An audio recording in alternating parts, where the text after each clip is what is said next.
సూర్యోస్మి. నేను మీ విక్రమాదిత్య. ఆరోగ్యమే మహాభాగ్యం, ఆరోగ్యం భాస్కరాధీనం. ఆదివారం మద్యం మాంసం మైదనం వద్దు, ఆరోగ్యం ఐశ్వర్యం వద్దు. మీరు ఆచరించండి, 10 మందిని ఆచరింపచేయండి. ఆచరించండి, ఆరోగ్యవంతులుగా ఉండండి. ఆచరించండి, ఐశ్వర్యవంతులు కండి. ఆచరించండి, ఆనందంగా జీవించండి.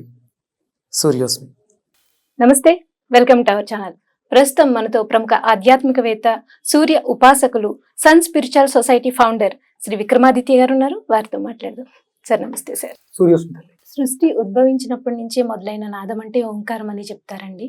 ఓంకారం పఠిస్తే చాలా ఫలితాలు ఉంటాయి. విన్నా సరే చాలా మానసికంగా కానీ ఆరోగ్యపరంగా కానీ చాలా ఉపయోగాలు ఉన్నాయని చాలా రకాలుగా చాలా మంది చెప్పారు. అసలు ఓంకారం పఠించాలి అంటే స్త్రీలు కూడా పఠించవచ్చా, లేకపోతే పురుషులే పఠించాలా, లేదా ఓంకారం పఠించేటప్పుడు ఏమన్నా ఇలాంటి నియమాలే పాటించాలి అని ఉంటుందా, లేదు ఓంకారం ఎవరైనా ఎప్పుడైనా పఠించవచ్చా? అసలు ఓంకారం యొక్క విశిష్టత మీ నోటి ద్వారా తెలుసుకోవాలి. ఓంకారం గురించి ఇప్పుడు మీరు చెప్పినవన్నీ విన్నారు. ఎప్పుడైనా అనుభవంలోకి, స్వానుభవంలోకి వచ్చిందా? లేదండి, విన్నది మాత్రమే. మీ చేతులు ఇలా అనుకోండి, ఎలా ఉన్నాయి? కొంచెం తిమిరిగా బాగా గమనించండి. తడిగా అంటే ఇప్పుడు రూమ్ లో ఉన్నటువంటి టెంపరేచర్ ఉంది కదా. అంటే సహజంగా ఓంకారం ఒక అద్భుతమైనటువంటి క్వాలిటీ, గుణం ఉంది. అంటే అశౌచంగా ఉన్నప్పుడు, మానసికంగా కానీ శారీరకంగానే అశౌచం ఉన్నప్పుడు మనం పఠించుకోవడం. సహజంగా శుద్ధమైనటువంటి మనస్సుతో దేనైనా చేస్తే అది 10 శక్తి. ఓంకారం ఆది ప్రణవనాదం. ఇప్పుడు నాసా వాళ్ళు కూడా సూర్యుడికి దగ్గరగా వెళ్తూ ఉంటే అందులోంచి శబ్దం. వేదాల గురించి ఏమైనా ఐడియా ఉందా? వేదాలు ఎన్నమ్మా? 4 వేదాలు. అందులో అంటే మనం ఋగ్వేదం ఋక్కుల గురించి, యజుర్వేదం సందర్భం అంటే మనకు అందులో ఉన్నటువంటి శ్లోకాలు చెప్పేది ఓ విధానం ఉంటుంది. సామవేదము అనే వేదం సంగీతానికి సంబంధించింది. అందులో ప్రణవం ఓంకారం కదా. అంటే సూర్యుడు, సామవేదం సూర్యుడికి చెప్పబడింది అంటారు. సరిగమ పదనిసలు 7 సప్త స్వరాలు, ఆయనకి 7 అశ్వాలు 7 గుర్రాలు. అందుకని ఆయనలోంచి ఈ ఓంకారం ప్రణవంగా వస్తూ ఉంటుంది. మరి ఓంకారం ఏం చేస్తుంది అంటే, మిమ్మల్ని నేను చాలా ప్రశ్నలు ఎందుకు అడిగాను అంటే, ఓంకారాన్ని మనం దర్శించాలి. ఫస్ట్ చేతులు 2 ఇలా ఎదురుగుండా పెట్టుకుని, నోటికి ఎదురుగుండగా పెట్టుకుని ఓంకారాన్ని, శ్వాసని దీర్ఘంగా నాభిలోకి తీసుకుని విడిచిపెడుతూ ఓంకారాన్ని ప్రణవం చేయాలి. ట్రై చేయండి ఒకసారి. ఓ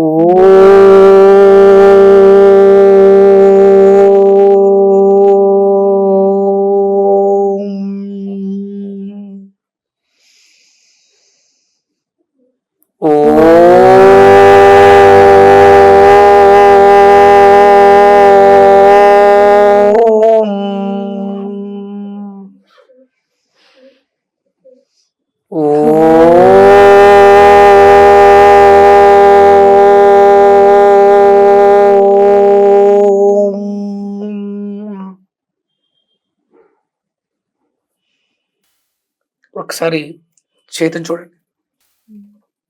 డ్రై అయ్యాయండి. ఇందాక వెట్గా ఉందన్నాను కదా, చెమ్మగా. ఇప్పుడు స్మూత్ గా, ప్లస్ ఆ చెమ్మ కూడా లేదు ఇప్పుడు.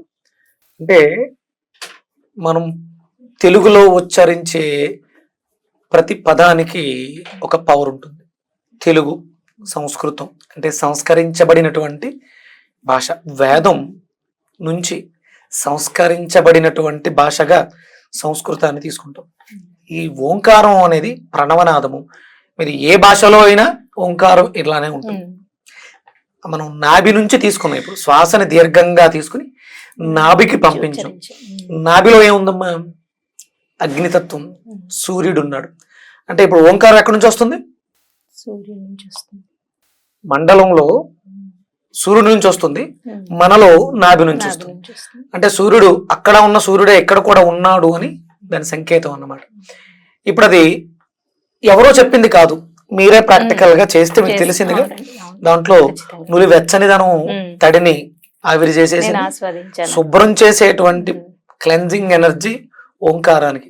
ఎక్కడైనా అపభ్రంశపు మాటలు కానీ వైబ్రేషన్స్ కానీ నెగిటివ్ ఎనర్జీ కానీ ఉన్న చోట ఓంకార నాదాన్ని ప్రణవంగా ఉచ్చరిస్తే శంఖంలోంచి ఏమొస్తుంది?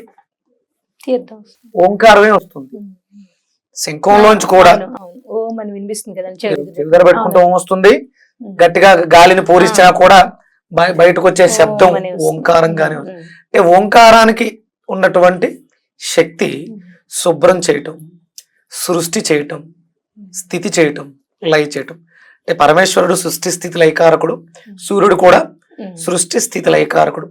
వీళ్ళ ఇద్దరి నుంచి వచ్చేది ఓంకారము. అది ఆది ప్రణవనాదము. ఇది మన జీవితాలకి ఎంతో ఉత్తమమైనటువంటి మార్గాలని సూచిస్తూ ఉంటుంది. ఆయన జ్యోతిష్వరూపుడు కదా, దారి చూపిస్తూ ఉంటాడు. అంటే అగమ్యమైనటువంటి పరిస్థితులలో ఉన్నాం, ఎటు పోవాలో అర్థం కావట్లేదు. ఇప్పుడున్నటువంటి గజిబిజి కాంక్రీట్ జంగిల్లో ప్రశాంతంగా ఒక 5 నిమిషాలు కూర్చొని, అంటే ప్రశాంతత కూర్చోలేము, కూర్చొని దీర్ఘంగా శ్వాసను తీసుకొని ఓంకారాన్ని ఉచ్చరించేస్తే మన శరీరంలో ఉన్నటువంటి నాడులన్నీ కూడా స్టిమ్యులేట్ అయిపోతాయి. ఒక అంటే విపరీతమైనటువంటి కంపనంలో ఉన్నాయి, చాలా విపరీతమైనటువంటి అలజడిలో ఉన్నాయి. ఆ ఓంకారాన్ని ఉచ్చరించిన వెంటనే న్యూట్రలైజ్ అయిపోతుంది.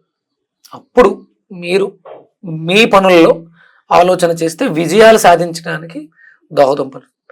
పూర్వం విద్యా వ్యవస్థల్లో పిల్లలకి ఫస్ట్ స్కూల్కి వెళ్ళిన వెంటనే, గురుకుల పాఠశాలకు వెళ్ళిన వెంటనే ఓంకారాన్ని మనకి అక్కడ వేదానికి సంబంధించినటువంటి పాఠాలను చెప్పిన తర్వాతే మిగతా పాఠాల్లోకి వెళ్ళేవారు. అందుకని అప్పట్లో ఉన్న వాళ్ళకి, ఆ విద్యలు నేర్చుకున్న వాళ్ళకి జ్ఞాపక శక్తి ఎక్కువ. కొన్ని వేల శ్లోకాలు, 100 కూడా కాదు, 1000 శ్లోకాలు కంఠస్థ పట్టేస్తారు ఉండేవి. అంటే ఇది గుర్తుపెట్టుకోవాలనేది కాదు, రోజు నిత్య జీవిత సాధనలో సాధన చేసుకుంటూ వెళ్ళిపోతే అది మన మస్తిష్కంలో ఉన్నటువంటి పొరల్లో దాచబడింది. సందర్భం గుర్తొచ్చిన వెంటనే శ్లోకం వచ్చేస్తుంది. ఇది అద్భుతమైనటువంటి జ్ఞాపక శక్తిని పెంచుకోవటానికి ఓంకారం ఉపయోగపడుతుంది. ధనం సంపాదించాలి, ధనం మూలం ఏజం జగత్ అన్నారు కదా, ధనం సంపాదించాలి, మన చేతిలో డబ్బులు నిలబడట్లేదు. దీర్ఘంగా శ్వాస తీసుకొని ఓంకారాన్ని ఉచ్చరించడం ద్వారా మణిపూరక చక్రం జాగృత అవుతుంది. మనకి డబ్బు దాచుకోవాలంటే మణిపూరకం బాగుండాలి. డబ్బు విపరీతంగా ఖర్చు అయిపోతుంది అంటే మన పొట్ట పాడైపోయింది అని సంకేతం. అందుకని భోజనానికి ముందు, ఏదైనా తినడానికి ముందు ఓంకారాన్ని ఉచ్చరించుకుని ఇళ్లలో ఉన్నప్పుడు శుభ్రంగా మీరు, అంటే మనం సిగ్గుపడతాం కానీ ముస్లిమ్స్ ఒక సమయం పెట్టుకుని ఉదయం మధ్యాహ్నం సాయంత్రం 3 పూట్ల నమాజ్, అక్కడ మణిపూరకాన్ని యాక్టివ్ చేస్తారు. వాళ్ళ చేతులు పెట్టి చదువుతారు. ఏం చదువుతారు? వాళ్ళకి నేర్పింది. వాళ్ళు సీక్రెట్ గా చేసిన, నిగూఢంగా చేసిన, అందరూ ఒకటే ధర్మాన్ని ఫాలో అవుతున్నాం, పాటిస్తున్నాం. మనం సంధ్యావందనం చెయ్యాలి, వాళ్ళు 5 సార్లు సంధ్యావందనం చేస్తారు. మనం చేస్తున్నామా? ఒక్కసారి చేయడానికే మనకి సమయం సరిపోవట్లేదు. వాళ్ళు సూర్యోదయానికి పూర్వం చేసే నమాజ్ సంధ్యావందనం, సూర్యోదయం తర్వాత చేసేది నమాజ్ సంధ్యావందనం, మధ్యాహ్నం చేసేది సంధ్యావందనం నమాజే, సాయంత్రం సూర్యాస్తమయానికి ముందు, సూర్యాస్తమయం తర్వాత వాళ్ళు 5 సార్లు సంధ్యావందనం చేస్తున్నారు. మనం ఒక్కసారి చేయడానికి కూడా సమయాన్ని కేటాయించలేము. ఒక వ్యక్తి అభివృద్ధి చెందుతున్నాడు, బలవంతుడు అవుతున్నాడు అంటే ఎక్కడో ఏదో ధర్మాన్ని పాటిస్తున్నాడు. ఎక్కడ ఏది పాటించకుండా ఎవ్వరు గొప్పవాళ్ళు కాదు. అంటే వాళ్ళు పూజలు చేయడు, కొబ్బరికాయ కొట్టడు, అయినా సరే కలిసి వస్తుంది అంటే ఎక్కడో మనకు తెలియకుండా సీక్రెట్ గా ఏదో ఒక సాధన జరుగుతూ ఉంది, చేస్తూ ఉన్నాడు. తనని అది నడిపిస్తుంది. ఓంకారం మనం అందరం కూడా ఉచ్చరించగలిగితే ప్రపంచాన్ని పట్టి పీడిస్తున్నటువంటి ఎలాంటి సమస్య అయినా సరే తుడిచిపెట్టుకుపోతుంది. ఇది అందరం మనం ప్రాక్టీస్ చేయాల్సినటువంటి అవసరం ఉంది. నియమం ఏంటంటే శుచిగా ఉన్నప్పుడు శుచిగా ఉండాలి. ఇక అంటే ఆడవాళ్ళు చెయ్యొచ్చా? ఆడవాళ్ళకి ఒక 3 రోజుల పాటు ఉండేటువంటి ఇబ్బంది సమయంలో ఇది చేస్తే ఇది ఏమవుతుంది అంటున్నాం? శుభ్రం చేస్తుంది. సహజంగానే మీకు జరిగే ప్రక్రియ శుభ్రం చేయడం. నెలంతా మీరు చేసినటువంటి తప్పులు కావచ్చు, పాపాలు కావచ్చు, లేకపోతే దోషాలు కావచ్చు, ఇవన్నీ కూడా 3 రోజులు శుభ్రం చేయబడుతున్నాయి. సహజంగానే స్త్రీ స్వచ్ఛత కలిగింది అంటే స్నానం చేయకుండానే మీరు స్వచ్ఛంగా ఉంటారు, మీకు ఆ వరం ఉంది. ఎందుకంటే ఆ 3 రోజులు మీ శరీరం పూర్తిగా శుభ్రపడిపోతుంది. అందుకని మీ మీ జీవితాల్లో గర్భసంచి అనేది చాలా విలువైనది, అది మగవాడికి లేనిది. ఎలాంటి అనారోగ్య పరిస్థితులను మీరు అంటే మీకు హెవీ బ్లీడింగ్ అవుతుంది, లేదా క్లాట్స్ పడుతున్నాయి, బ్లాక్ గా ఉన్నాయి, స్మెల్ వస్తుంది, అంటే మీరు చేయకూడని పనులు ఏవో చేస్తున్నారు, దానివల్ల ఇది మిమ్మల్ని ఇబ్బంది పెడుతుంది అంతే. అంటే ఆర్తవం విసర్జించబడే సమయం ఎలాంటి ఇబ్బంది లేకుండా జరుగుతుంది అంటే మీరు తీసుకునే ఆహారం బాగుంది, మీరు చేస్తున్న పనులు బాగున్నాయి, ఇది మిమ్మల్ని ఇబ్బంది పెడుతుంది. చాలా మందికి విపరీతమైనటువంటి పెయిన్ వస్తూ ఉంటుంది, కొంతమందికి హెవీ బ్లీడింగ్ అవుతూ ఉంటుంది, కొంతమందికి అసలు అవ్వదు.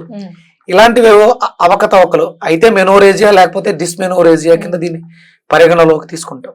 ఇది సహజంగా మిమ్మల్ని శుభ్రం చేసేటువంటి ప్రక్రియ. ఆ సమయంలో ఇది చెప్పిస్తే ఈ మంత్రానికి ఏం కళంకం కాదు, మీకు ఇబ్బంది అవుతుంది, అందుకని దాన్ని మనం అలా పొల్యూట్ చేయకూడదు. అలాంటి సందర్భాల్లో మంత్రాన్ని ఉచ్చరించకూడదు. ఆ 3 రోజులు కూడా జాగ్రత్తగా దానికి దూరంగా ఉండాలి.